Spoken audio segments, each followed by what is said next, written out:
All right, so hello everyone. I'm Renata. I'm an advisor based here in Brasilia. And here with me is also Bruna. Hello, everyone. Good to see you here. We're here today with Melvin from UC Davis, and he's going to talk to us about LL.M, okay, which is Masters in Law. Okay, Melvin, can you please briefly introduce yourself? Yeah, absolutely. My name is Melvin Dubois, French last name. I'm Associate Director for International Outreach at UC Davis School of Law. I've been here now for 3 years, almost more than three, a little bit more than 3 years, doing mostly the online presence, webinars, working with Education USA, like I have the pleasure today of doing. And yeah, happy to be here. Happy to share some information about LLM programs in the United States to the public here attending. So looking forward to presenting for you, but also having your feedback, having your questions if you have any. I definitely want to make it an interactive, as interactive as possible, so that it stays fun for everyone. Great. Thank you for being here with us, Melvin. Before you start, I'm just going to talk briefly about Education USA. So we are the official source on higher education in the US, right? We are a US Department of State network, okay? And we are here to provide accurate, comprehensive, and current information about higher education in the US.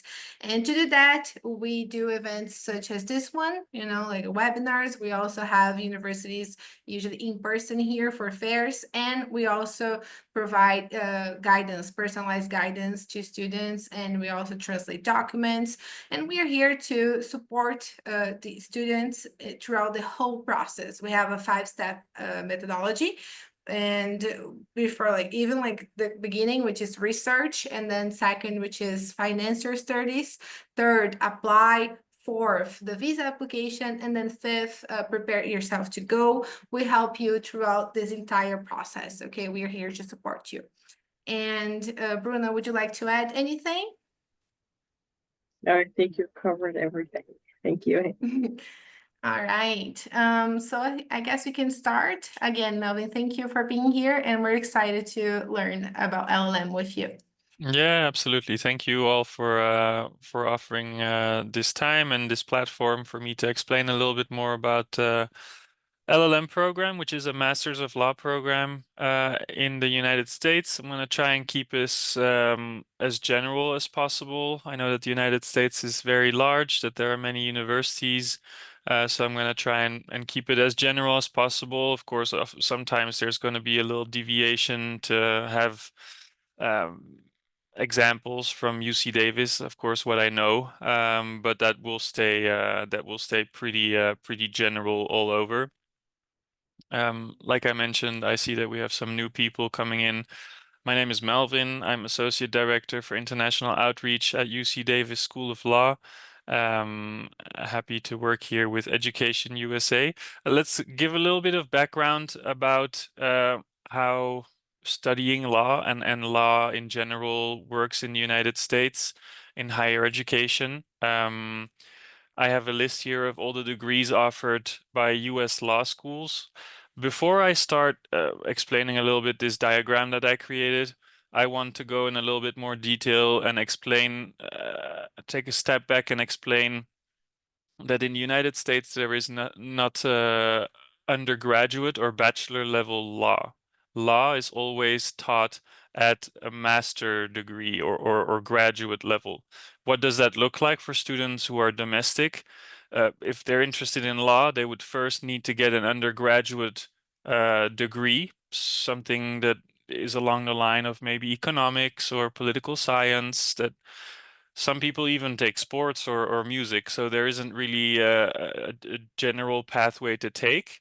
But every person needs to have an undergraduate degree before they can go in to law. Of course, they need to take standardized testing, which is not the case for international students. But this is just a little bit of background information, and most students who come here will also see that the domestic population with who they will be in classes are usually also a little bit older than in their early 20s, which is normal, for example, in Brazil. People who go into studying law, a bachelor or something like that, would be younger straight out of high school. So you can see here the 3 degrees that I mentioned. I'm going to go in a little bit more in depth for the LLM because that's our target today, but we do have the JD. JD is the Juris Doctorate, which is for the domestic students. Okay, so this is a 3-year program with first year mandatory and second and third year elective classes. The purpose here might be a little bit different than the LLM students. The purpose here is, of course, to prepare students for the bar exam that allows them to practice within a particular US state. Okay, so there's 50 different states. Each state has its own legislative system, so every state has their own bar that that students can take the exams in. All right. Now, the LLM program can be a 1 or 2-year program. So it will always be a 1-year program, but it can be a 2-year program depending on how long students need or what their goals are to achieve their LLM program. The audience here is mostly international legal practitioners and also international law graduates. Now, the outcome and the purpose here is twofold. You have a portion of students who come here, obtain advanced legal knowledge of the legal system, and then take that knowledge and go back to their home country, whether it is to have an additional knowledge resume that is more embellished, or maybe even opportunities in your current career to take a next step up. Other students end up finding other students would take the bar exam, would maybe try and get a sponsoring here, find a company that they can work for, and then try and build a life out here. So that's a little bit the twofold way that people can go roughly after the LLM program.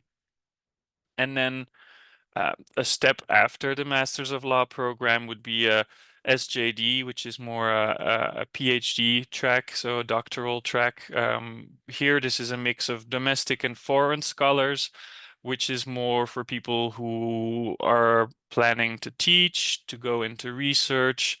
So I'm going to focus less on this today.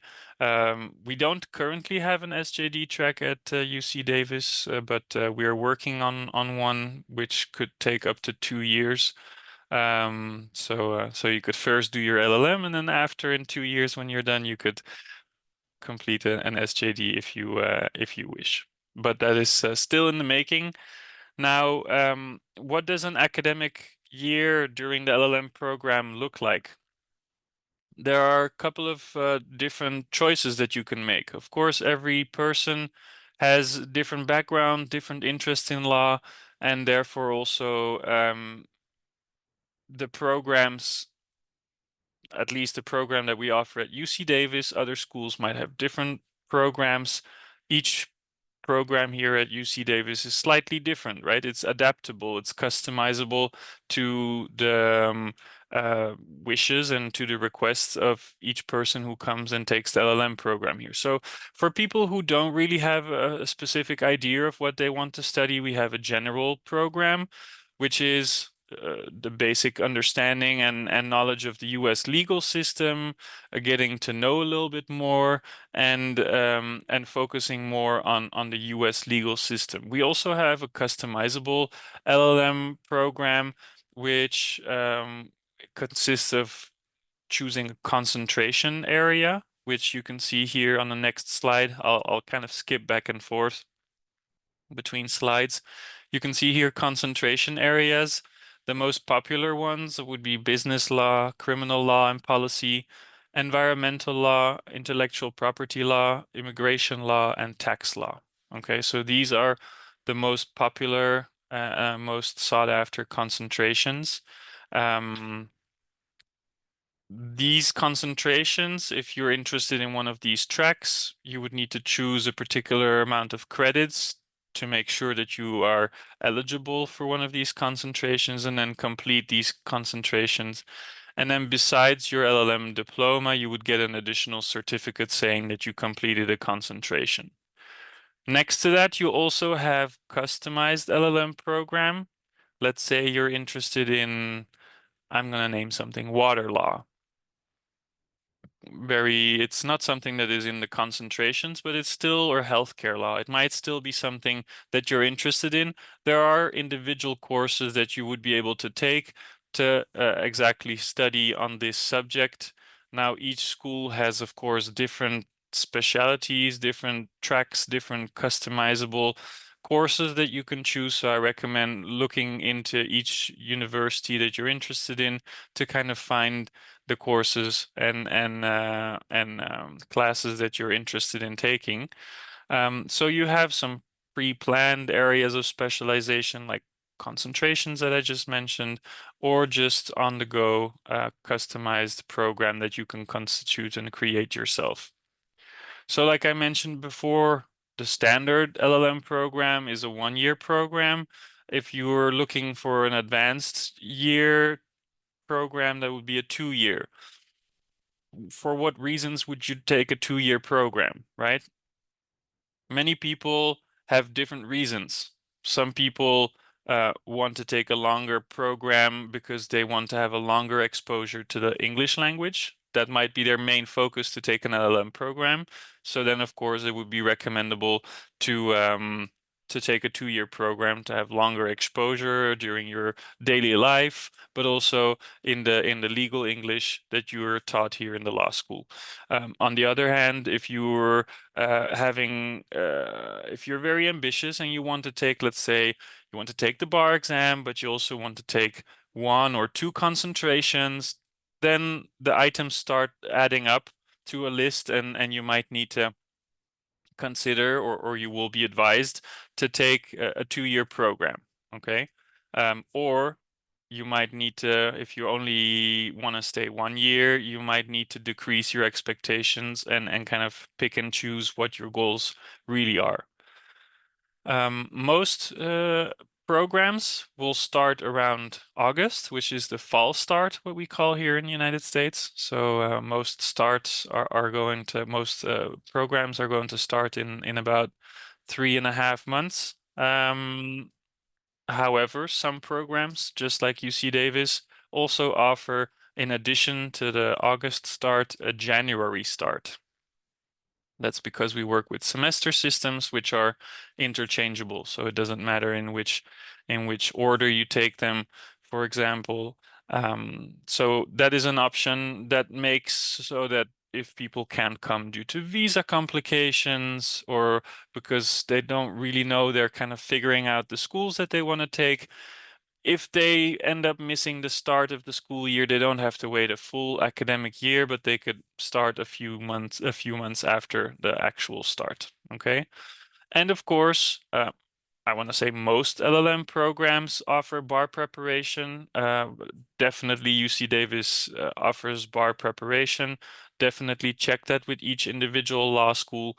If you're interested in taking the bar, if the school offers courses that make you eligible to sit for the bar exam. All right. So I mentioned the areas of concentration. These are the elements or the areas of concentration mostly sought after specifically at UC Davis. I do need to point that out. So other schools might have other concentrations or no concentrations or more in addition to these that are described here.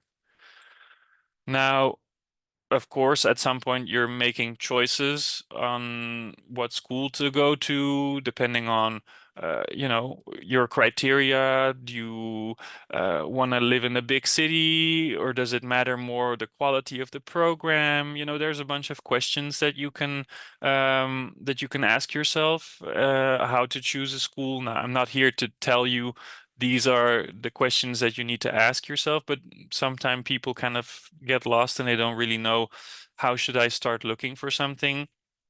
If that's the case, then I have some tips to consider on items to check off your list when you're doing some research. Definitely number one would be the faculty, not only the diversity in the faculty, but also what is their standing? Are they world class renowned? Do they have a lot of prizes won? Have we never heard of them? You know, these things, of course, you're being taught by professors. Where do they come from? What's their background? This is something that is definitely key and might impact your success, the way that you enjoy classes, etc. Okay, so the number of professors, the diversity of subjects also that they teach. Now, I'm not saying this is the case, but imagine you have a school that has only business professors with some minor tweaks to it, and you're interested in tax law. That's not going to help you. Okay. So do some research on that aspect. Of course, you're always you might always want to look at alumni success. These are pages on the websites from law schools on which alumni, so past students, share their student experience, their testimonials of how great the school was, or what they really liked, or what support services they used the most. So definitely recommend that. And then also looking at exactly what I mentioned, the support services for students. So um, are you a person that needs a lot of support, or are you a person that's pretty independent and pretty good at researching things yourself? You might want to research whether there are some not nets to fall back on, but people to rely on, or centers within the law schools to help you with certain things. For example, a career service center, a career service office. If you're just planning to do your LLM program and not stay here and just come back with the knowledge that you learned, then this might not be of interest to you, right? But let's say you are interested in doing maybe a 1 year experience of working in the legal force, and you want to have someone show you the way. Maybe you want to get introduced to job fairs, or someone to help you prepare for an interview or something like that, or review your resume to make it American proof, a little bit more American swing to it. Then that might be something that you're interested in. So that's, for example, something that we have here at the law school that is available for the LLM students who wish to work in a legal capacity here, whether it is after the LLM. During the LLM, you will receive some information that there is an option to do OPT, which is optional practical training. This is a 1 year option to extend your stay after the program, to have some practical training, some actual that you can work in a company, that you are able to experience firsthand what it is like to work in a company. Okay. Mostly you will need to do some networking, and that's really important. That's also why career service office might be helpful to create those connections, or link you to job fairs that are reputable. Also, um, this might totally not matter to you, or it might totally matter to you. Reputation and ranking of law schools. Certain people are really only focused on the top and they only want to study at the top. Then that might be something that you want to research. There is the US News and World Report law school ranking that is available every year, that is updated yearly. And the reputation, maybe sometime people want to only study at the school where their grandparents and their parents went to. Other people don't really care. They want to find their own school with their own interests, etc. So that's a little bit some questions that you can ask yourself. Also, a very important question and a very important part for everyone is the cost and the funding. What is your budget for the tuition? Tuition is just the cost of the program. of the academic program. Besides that, what is the cost for housing, the cost of living?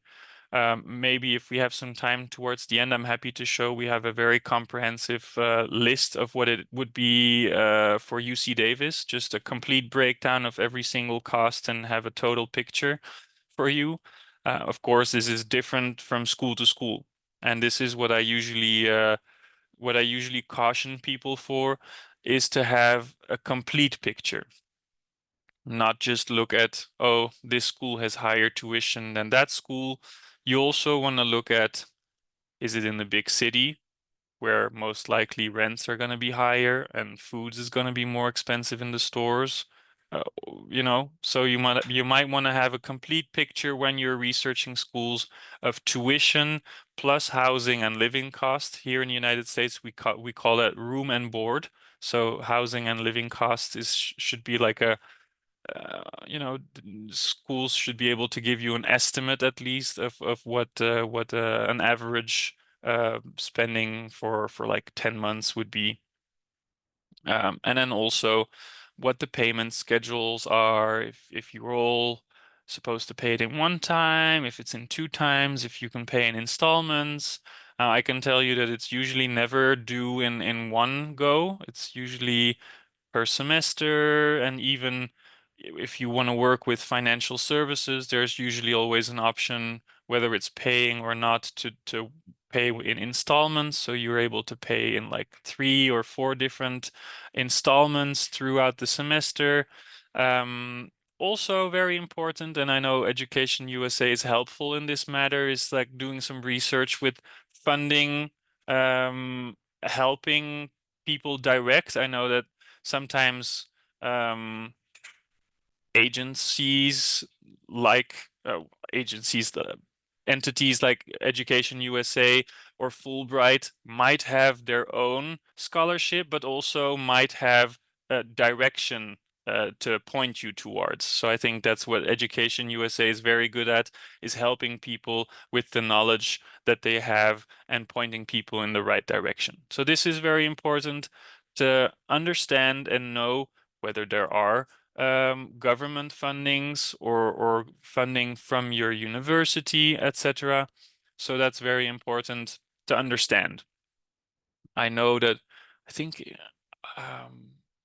I'm blanking if in Brazil there is. I know that, for example, I recently did a webinar with Colombia. I know that this has nothing to do for the students here, but I know that Colombia, for example, has Col Futuro, which is a scholarship program. Maybe Brazil has that also. Renata and Bruna, I'm going to leave that to you to explain if there is. But yeah, so very important to check that, to make sure that you're not missing out on any scholarship or funding that would be available. Of course, Fulbright is always a very good option to research if you have the qualifications and if you meet the criteria, among other scholarship agencies. On our website, we actually have a really extensive list of by country, by continent, different scholarships. So I would be able to send that or share that with you if that's interesting. That's actually the link that I have attached here. So if that's okay with Renata and Bruna, I'm happy to share that in the link or not. Do you have a question, Bruna? No, I just wanted to add, you can absolutely share the link, please. Okay, yeah. And yes, we can direct you for external funding sources, such as Fundação Estudar and Fundação LL.M. Sometimes Fulbright also has opportunities, and some places where you can get this type of funding. But usually the website has great information. Yeah, we do have, like Bruno said, something like stuff specific to Brazil. There's Família Garcia. They have funding only for housing. It's like a 7,000 scholarship only for housing. And Fundação Estudar, like Bruna mentioned, has a big one that is called Líderes Estudar. And they their goal is to provide like to the students what they need to complete the whole package, you know. So if they have like a 10% scholarship, and if the student selected, Fundação Estudar would cover the rest, you know. So we do have some stuff like that, yeah. Yeah, absolutely. And that's like, while you were explaining, I was listening, and at the same time I was looking on our website, and we have Fundação Estudar for Brazil mentioned, which says this program offers young students scholarship to support them in the studies in undergraduate, graduate exchange, and graduate and executive education. So it's still up to date, which I'm happy about. So yeah, this is just to mention that this is a very important topic. I know that this is for a lot of people crucial in the choice that they make, where they go, if they do it, if they don't do an LLM program. So I just want to make sure that this is talked about, and it shouldn't absolutely be a taboo. Everyone should be knowledgeable about this, and if we can help point you in the right direction, we're happy to do that. Of course, after you make your choice, it comes the time to complete an application. This is where things get real. You start sending out applications, most likely to various universities, to just increase your chance of getting accepted somewhere, right? We're not naive. I know everyone likes UC Davis, but we understand that there's other universities out there. So this is kind of a general overview over what are the items that are most that most LLM programs need for an application. I'll go over each of them individually, but I just wanted to, in case someone wants to screenshot this or take some notes, these are the 6 documents that are the foundation of your application. So official transcripts from all universities, English language requirement. The scores that I put behind is specifically for UC Davis. It might be different for different schools that you're applying to. Statement of purpose, which I'll go into. This might be very specific to the United States or not. I don't know if in Brazil it's very common.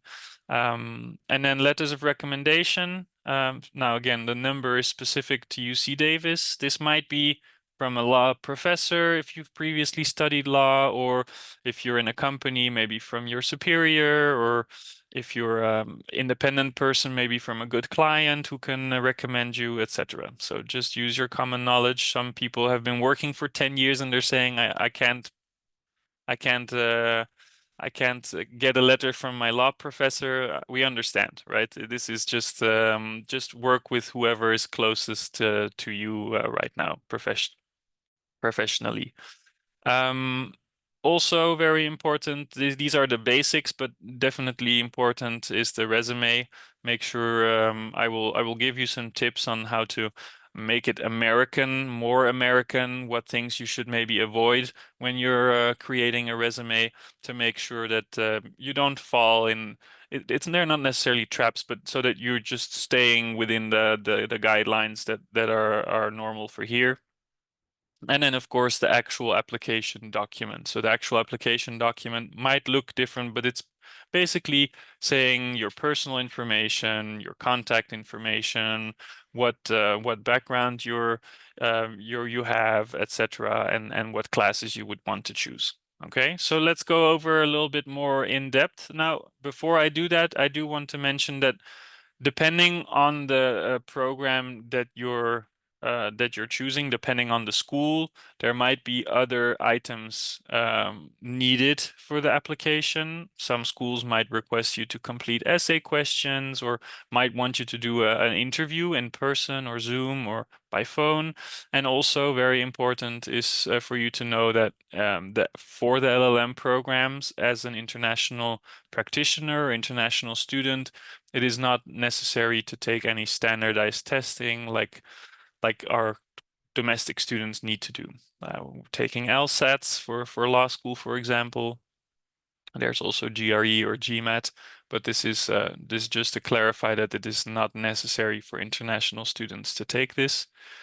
Also, with regards to GPA, I know that that's the whole thing, you know, do I have enough GPA? Do I not? I don't really understand the GPA system. I want to calculate it to make sure that I a lot of people get nervous about this. So do I have enough? Can I calculate it?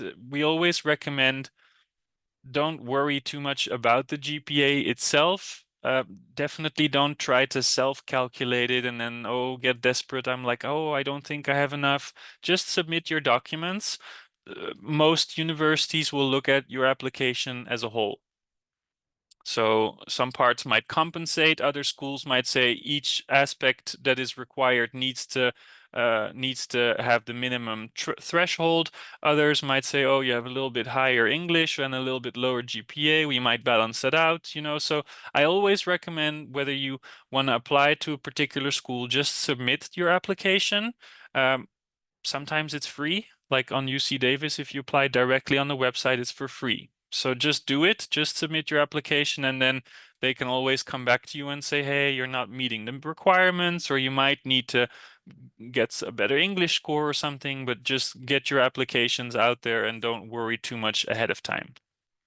Because we have experts as admission directors who are able to very easily verify your transcripts and transition those into what they would be as a GPA here in the United States. So talking about each individual aspect, I did mention the transcripts. What does that mean exactly? It doesn't mean just the grade reports, but it also means the certificate of completion. This is a transcript is your grade reports plus the certificate of completion. This is a transcript. So it means how many grades did you have and what were the grades, but also did you complete the program, yes or no.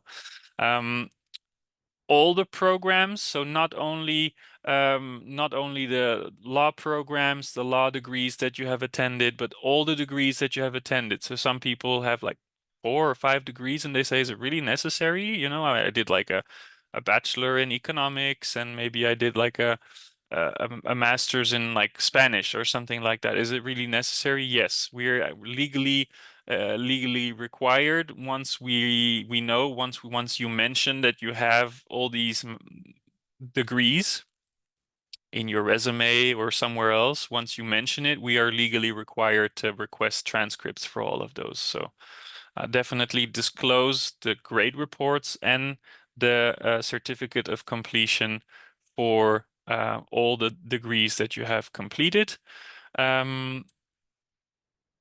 I don't know why I put this twice. Then there's the English language requirement. Now the English language requirement, there's 2 most common tests that are used. It's TOEFL and IELTS. Some schools might have exceptions on the rule. I think for Brazil, there should be testing centers for all of these English language tests. Some countries have a little bit more difficulty with that, but I don't think Brazil is in that list. So let's go off of this being the rule for Brazil. TOEFL and IELTS should be pretty straightforward. The score depends on the university that you are applying to. For UC Davis, it's a minimum of 88. And for IELTS, it's a minimum of 6.5. Again, I mentioned this before.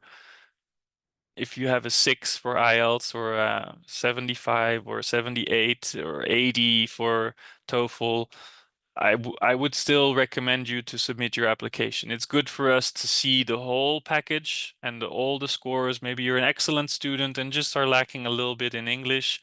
It's good for us to make the decisions rather than to make you think for yourself and say like, oh, I don't think I'm good enough. I won't apply. That we want to definitely avoid that. So we'll look at the packages that you submit and then we look at it holistically. So that's regarding the English language score, and then the statement of purpose. I know that it might be a little bit of a unknown. What is a statement of purpose? It's an essential component, first of all. It's kind of an alternative to having an interview done. It's a document that is created by you for the admission committee to know a little bit more about you. All right. If you think about it this way, we receive your resume, but it's kind of in bullet points. There is not much more explanation on what it is that you studied. If you did well, we see it in your grades, but a little bit more in depth. It's a story. You're writing a story about yourself. So it's like 2, 3 pages long where you talk about your personal background, your academic background, and your professional background, what type of law you've been studying, or that you're interested in law, what type, how did you do academically, what schools did you go to, your personal background.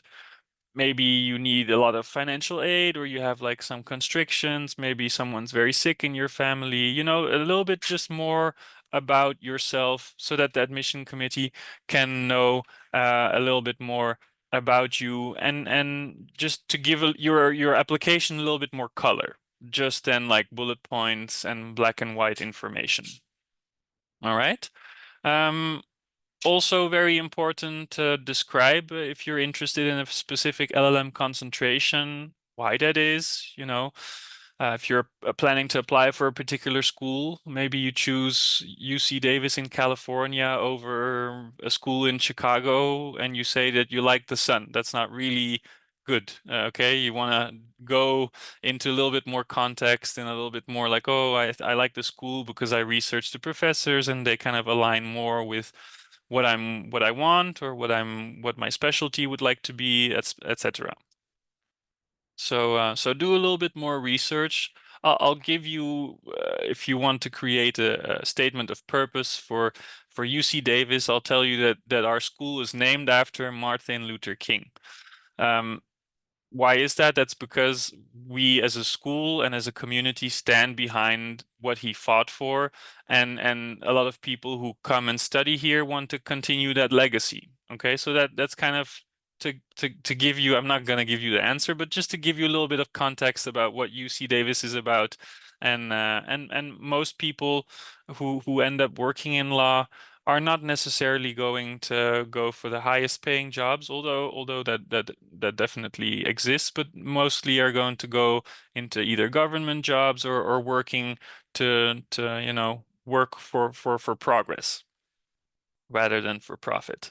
So that's just a little bit of background information. I don't want to go into too much detail or take too much time about that.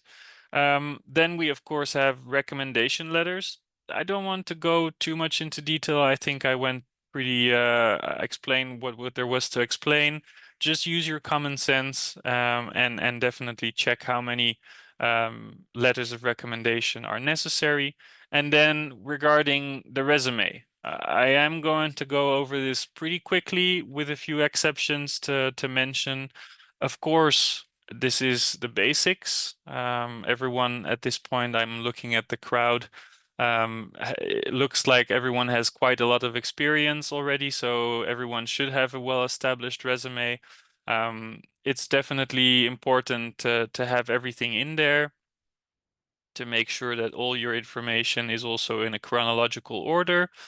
And then there is a few more tips to make sure that it's American proof. What does that mean? We just need your name and a way to contact you, whether it's a phone number, email address, anything like that. We don't need any personal information. Why? Because we want to stay as unbiased or yeah, we don't want to make any assumptions or anything like that depending on your date of birth, your age, your gender, your marital status, photos, any personal information that might work in your favor or against you. We want to stay in this case pretty neutral. Okay, so just your name, and a phone number or an email address to be in touch with you might be sufficient.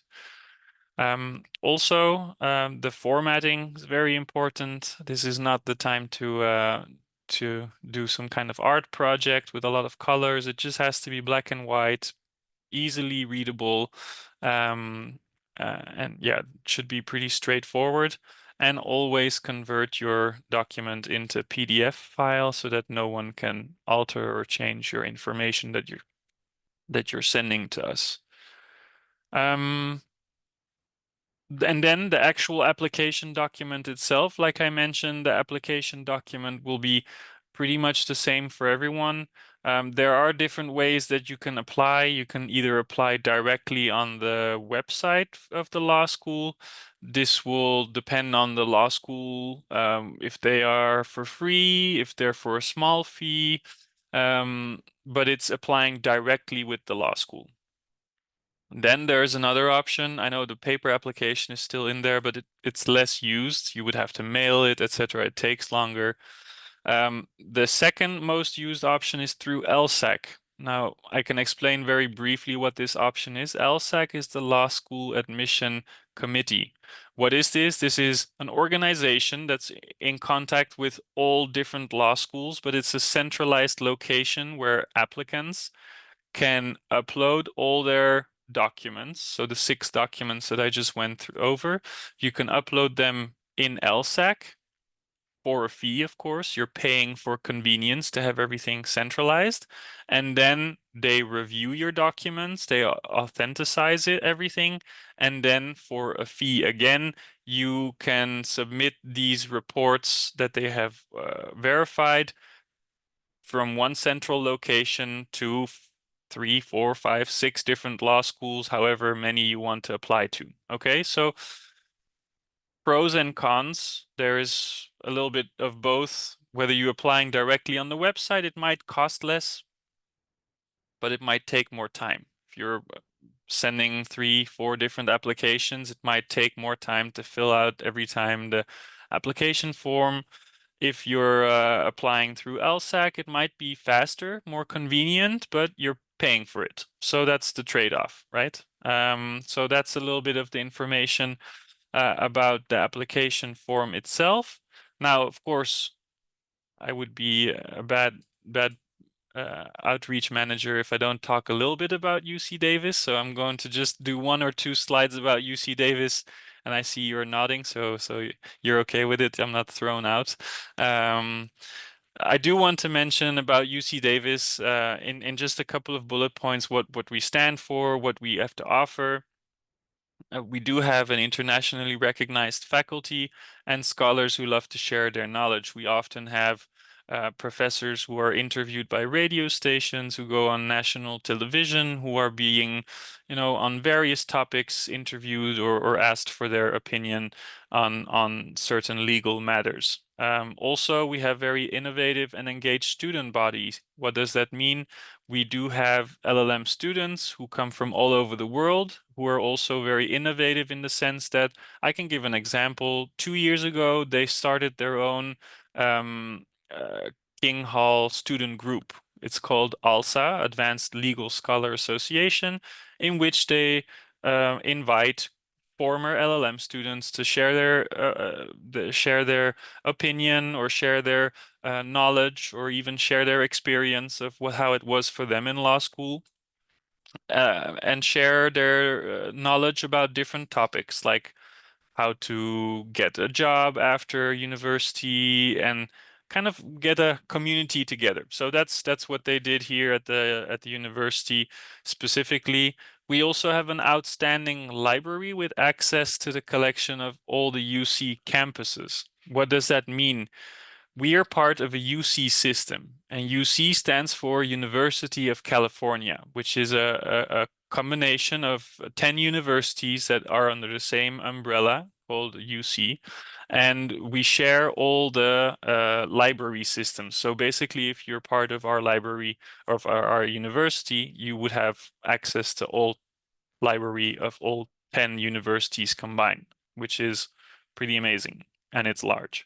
Also, we do have a very intimate, beautiful, modern King Hall facility. You can see some pictures here with screens with modern technology. We do have actually on the top right picture, very modern, recently rebuild a law school. I say recently, this in like generic terms. I think in 2013 it's been renewed, so it's pretty new. We do have the opportunity to transfer to the JD program. For some people, this might be interesting. So this is also not every university offers that.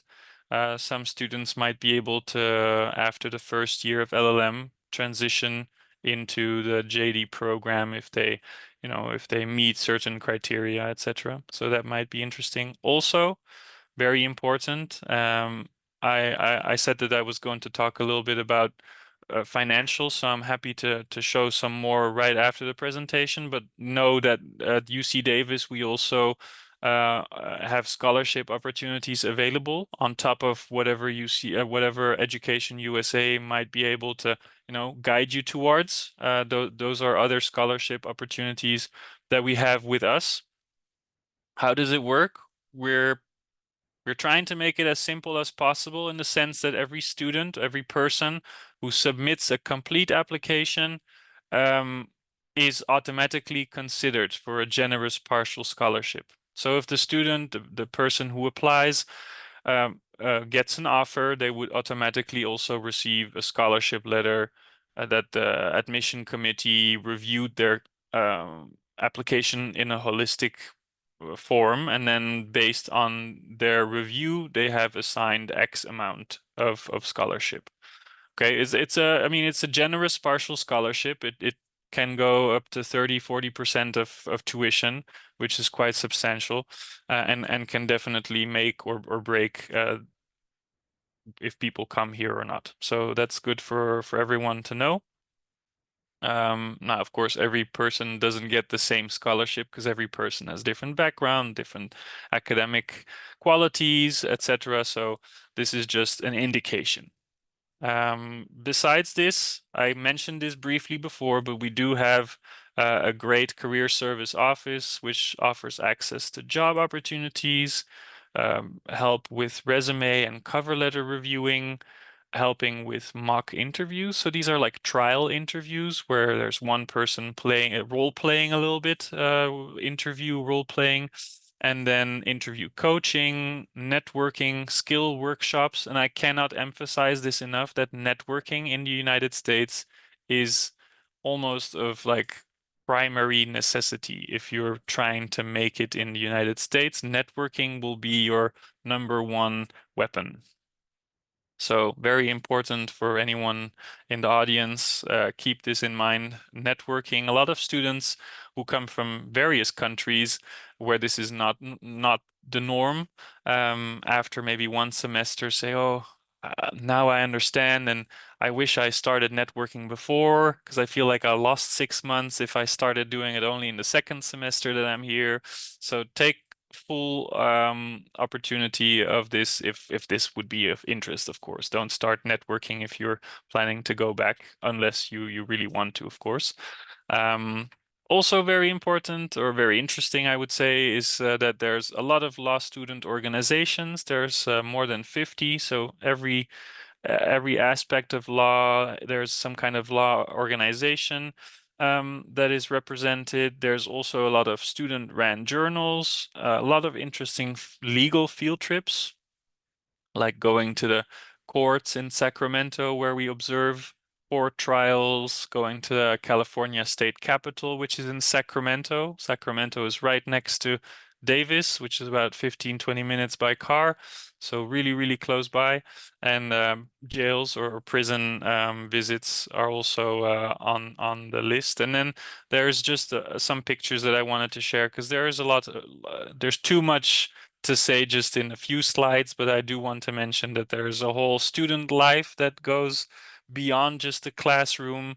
There is art and recreation center, which you can see just a little part of in the bottom right picture with like top class gyms, etc. On the top right picture, you can see on campus, we have bike highways. On campus, there's no cars allowed unless it's just campus police and officials, etc. But mostly it will be electric bikes, bicycles, electric scooters, etc. So it will literally, your day will look like this if you are at UC Davis biking to class on the bike highways and numerous other sports and outdoor activities that are available here, of course. So that concludes my short presentation. I really appreciate the opportunity from my colleagues at Education USA Brasilia to give me the platform here to talk. If you have any other questions that you don't want to ask now, or maybe you think of later, please write down my email address. I'm happy to chat with you or answer any questions afterwards. Yeah, I'm happy to show a financial sheet that we have at UC Davis to give you a comprehensive breakdown. If that's useful, I'm happy to answer any questions if anyone in the audience has some. So please feel free, ask away. Thank you, Melvin. Great presentation, by the way. During the Thank you. presentation, I was already sharing some resources at our advisors group. So I'm sharing the information. It's always good to learn as advisors because we can spread the word to the students. So I learned a lot today, and we will make the recording available for the advisors and for the public as well. And we had a question in the chat from Paulo about he wanted to know more about housing options, alternative Yep. near UC Davis. Yeah, absolutely. So UC Davis, I can take a step back and kind of give some context about this. UC Davis is a college town. So we have about 70,000 inhabitants with 40,000 students combined with undergraduate and graduate level. So it really, the whole town city is focused around the university. So there is on-campus housing, there is off-campus housing, there's private, there's through the campus, there's even something called homestay. Some younger students do this, where you stay with a family here, but even older students who don't necessarily come with their family, or they don't have a family, they stay with, the classic example would be a grandma who opens her house, and there's a couple of visiting professors who stay with her to keep company and do something like that. So it's a great question, Paulo, and at the same time, we definitely share all the knowledge that we have, and we share a document with students who are interesting, who are incoming, with all the various options, whether there is like individual housing, whether it's on campus, all these different things. So if you're really interested, I'm happy to share you a document. It's a concise Word document that shows all the different options that we researched for you. So yeah, absolutely happy to do that. Yeah. Great. We also have a question from Danielle. Also said the presentation was great, and he wanted to know more about summer programs. Yeah, absolutely. First of all, muito obrigado. That's always nice to hear that the presentation is appreciated. Yeah, so a little bit more about summer programs. Maybe I can just share my screen and quickly go over that information if that's okay with everyone. It's a little bit easier to just do that with the presentation or with the website open as support. So let me see here.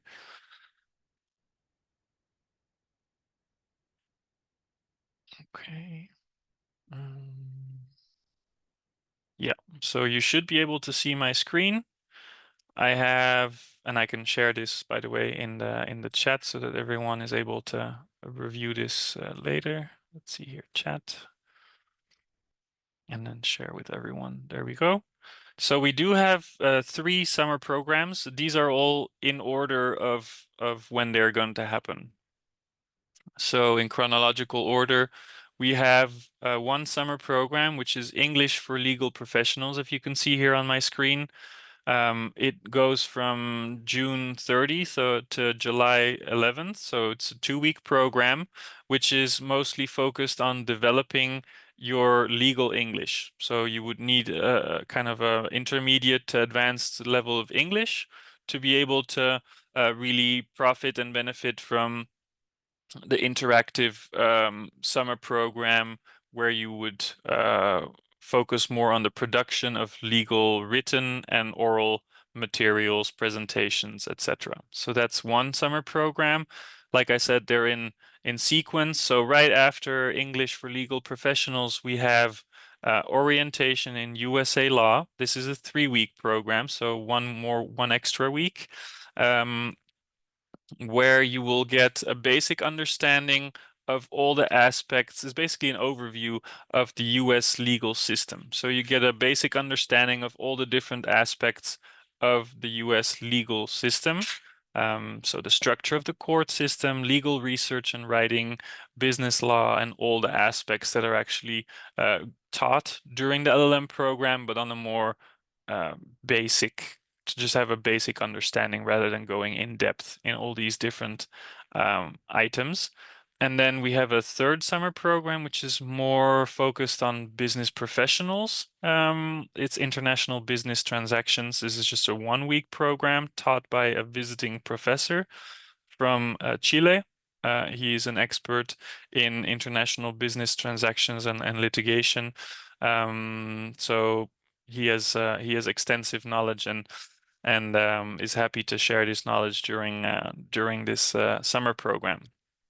So mostly focusing on transnational commercial law and also going over the interaction between national court litigation and international arbitration, etc. So yeah, and of course, during the summer programs, during the 2-week summer program, we do a field trip to Napa, and there are some closer field trips to on campus, like bowling alley. And usually in the summer, it's pretty warm here, so we do a lot of ice cream stops.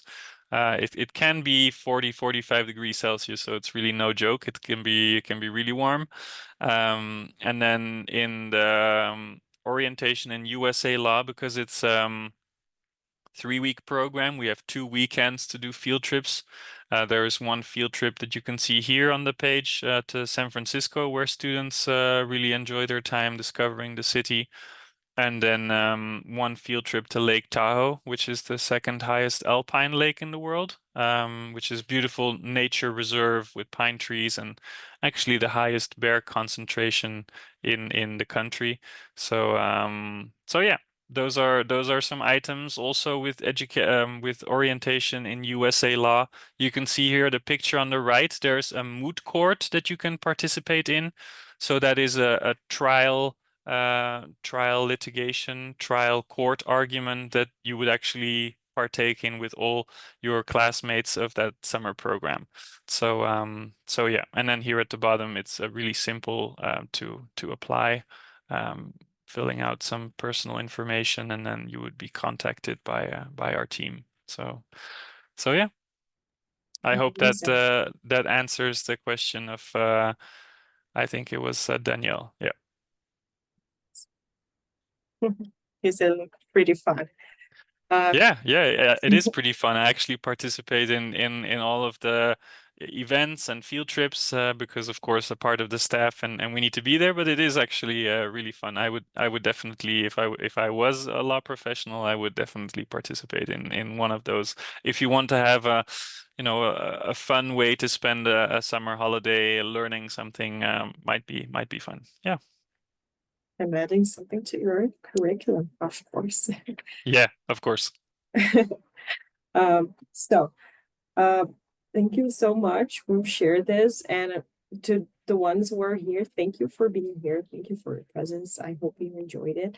And Melvin has shared his contact information, so please feel free to reach out. And if you want to learn more about UC Davis, and we will make this presentation available later. And it was a pleasure having you here, Melvin. Thank you so much. Thank you. Thank you for having me here. Thank you very much. Thank you everyone Thank in the you. audience and for your questions and of course for the organization. Thank you, everyone. Thank you, Melvin. And looking forward to future collaborations as well. Yes, absolutely. Thank you very much. Have a nice afternoon. Have a great Everyone, night, bye. everyone. Bye bye. Thank you.